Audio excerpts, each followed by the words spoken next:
मैं बहुत संविधान के दायरे में और बहुत व्यवहारिक बात आपके सामने रखने जा रहा हूं।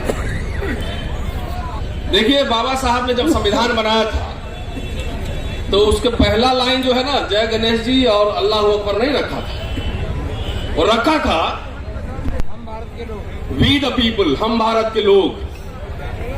और 25 नवंबर के भाषण में उन्होंने शंका जाहिर की थी,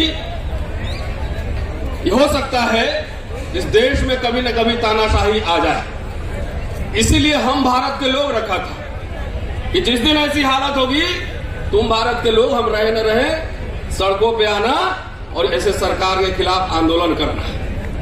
इसी को लोहिया साहब ने आगे बढ़ाया था कि जब सड़कें सुनसान हो जाएंगी तो संसद आवारा हो जाएगा। दोस्तों, थोड़ा सा क्रोनोलॉजी में आपको समझाना चाहता हूं, और ये समझना चाहिए कि ईवीएम की लीला क्या है। इसको मैं लीला कह रहा हूं।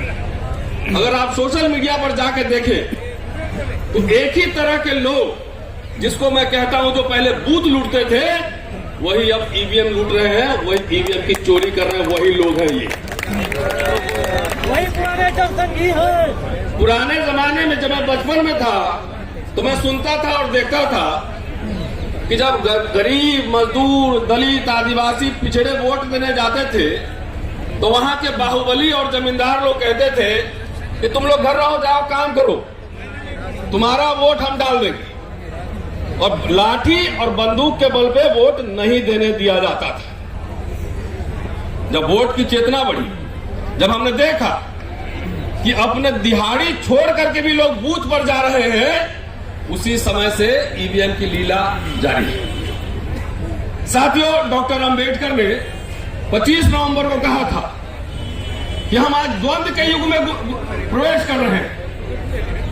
राजनीतिक समानता तो होगी, एक वोट एक व्यक्ति, टाटा का भी एक वोट, अडवाणी जी का भी एक वोट, अडानी जी का भी एक, और हमारा भी एक वोट, लेकिन सामाजिक और आर्थिक गैर बराबरी होगी। लेकिन आज वो एक वोट हम जो देते हैं उसकी भी डकैती हो रही है। मैं ईवीएम को कहता हूं कि दुनिया का, अगर भारत दुनिया की सबसे बड़ी लोकशाही है तो ईवीएम जो है दुनिया की सबसे बड़ी डकैती है, सबसे बड़ी डकैती। जो संघर्ष करके डॉक्टर अंबेडकर, लोहिया, बाबू जगदेव प्रसाद, कर्पूरी ठाकुर, लालू यादव, कांचीराम, मुलायम सिंह यादव, पेरियार, ऐसे लोगों ने जब संघर्ष करके आपके अंदर चेतना लाई, खास तौर से मैं दलित, पिछड़े, आदिवासियों को कह रहा हूं कि वोट हमारा, राज तुम्हारा नहीं चलेगा। और ये परिवर्तन जब होने लगा तभी से ईवीएम की लीला शुरू हुई है। ये समझिए बात, एक क्रोनोलॉजी में समझा रहा हूं कि जब हमारे लोग वोट देने के लिए जागरूक हुए तब से आपकी वोट की डकैती शुरू हो गई। साथियों, एक दो बात और मैं कहना चाहता हूं, बहुत सारे वक्ता हैं, कि देखिए, कोई भी टेक्नोलॉजी आता है, मैं शिक्षक हूं, इतिहास पढ़ाता हूं, तो वो बेहतरी के लिए आता है। सबसे पहले ईवीएम का प्रयोग 1980 में केरला में हुआ था और उसको कोर्ट ने टर्न डाउन कर दिया था। अगर ईवीएम लाया गया तो इसलिए ये दिमाग में रहा होगा। मैं ईवीएम का समर्थन नहीं करता, और ईवीएम के खिलाफ कितने आंदोलन हम लोगों ने 10 साल में किए लोग जानते हैं।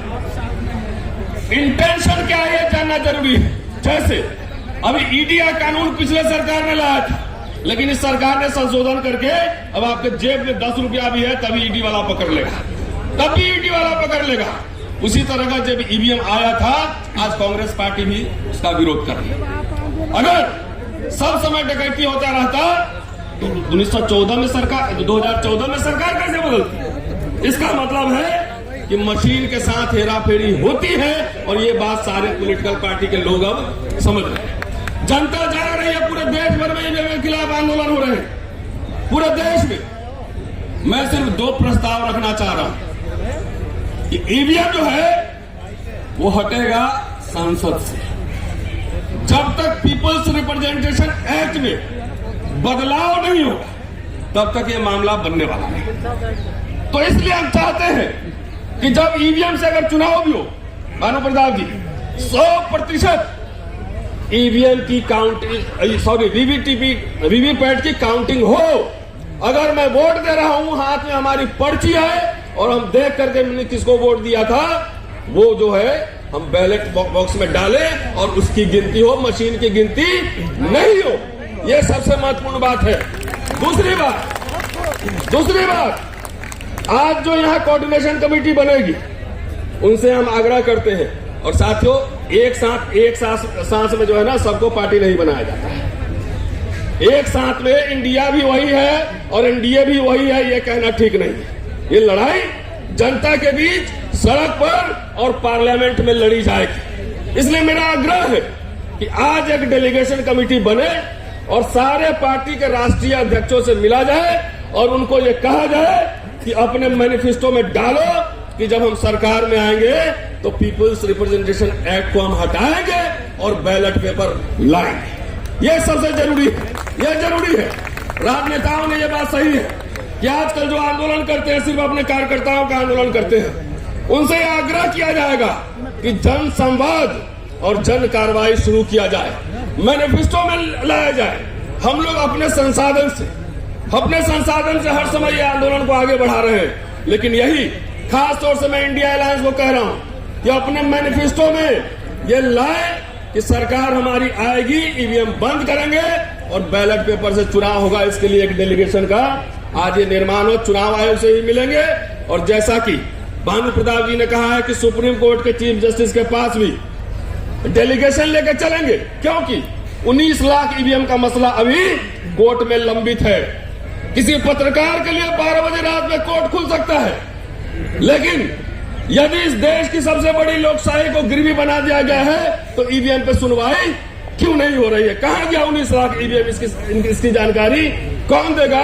इसलिए कोर्ट को भी इसमें पार्टी बनाना पड़ेगा कि सरकार के हिसाब से जब आप कन्वीनियंट हो तो किसी केस की सुनवाई तो आप 2 दिन में कर लो। पिछले चुनाव से अगला चुनाव आ गया, 5 साल हो गया, ईवीएम पे सुनवाई नहीं हो रही है। क्यों नहीं हो रही है?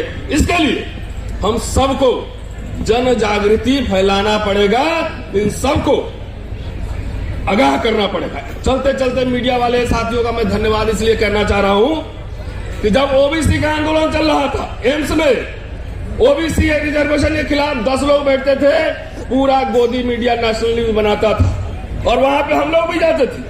200 लोग वहां पे धरने पे बैठते थे आरक्षण के समर्थन में, उसकी कोई न्यूज नहीं छपती थी। आज यहाँ पे गोदी मीडिया नहीं है, इसलिए चलते चलते आप सबका शुक्रिया कि आप सबकी वजह से करोड़ों लोग के पास हमारी आवाज पहुंच रही है। शुक्रिया। जय भीम।